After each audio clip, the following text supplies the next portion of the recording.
Bonjour à toutes et à tous, je suis ravie de vous retrouver pour le JT de ce jeudi 21 mai. Au sommaire, plus-value professionnelle, clause de non-concurrence et entreprise et administration. Et on ouvre donc cette édition avec une information sur les plus-values professionnelles. La plus-value professionnelle réalisée lors de la cession d'une activité commerciale, industrielle, artisanale, libérale ou agricole peut être exonérée totalement ou en partie de l'impôt sur le revenu sous certaines conditions. Notamment, le montant des recettes annuelles doit être inférieur ou égal à certains seuils et l'activité doit avoir été exercée pendant au moins 5 ans.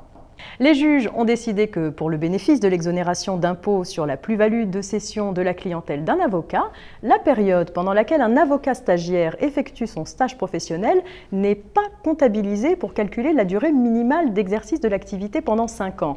En effet, si les avocats stagiaires peuvent accomplir pleinement les actes attachés à la profession d'avocat en bénéficiant de l'indépendance que leur confère leur prestation de serment, ils ne peuvent pas disposer d'une clientèle personnelle. Petite histoire de clause de non-concurrence. Le contrat de travail d'un salarié prévoyait une clause de non-concurrence fixant la contrepartie financière à 25% de la rémunération mensuelle du salarié perçue en moyenne sur les 24 derniers mois en cas de licenciement et à 10% de cette rémunération en cas de démission.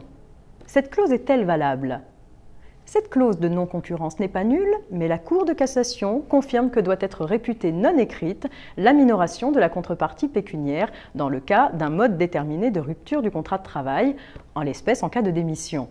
En cas de litige, les juges doivent appliquer le taux de la contrepartie financière le plus élevé, en l'espèce 25%, majoré des congés payés. Entreprise et administration pour terminer. Pour traiter les demandes et les déclarations transmises par les entreprises, les administrations sont habilitées à échanger entre elles toutes les informations et données strictement nécessaires au dossier. Dans le cadre de leur mission, les administrations destinataires des informations ou des données concernant les entreprises ne peuvent pas se voir opposer le secret professionnel.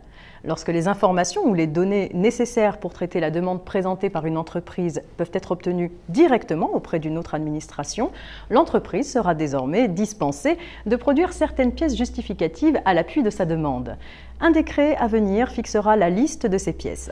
Cependant, le dirigeant de l'entreprise devra délivrer une attestation sur l'honneur de l'exactitude des informations déclarées. Cette attestation remplacera la production de pièces justificatives. C'est la fin de cette édition. Je vous souhaite une bonne journée et je vous donne rendez-vous demain.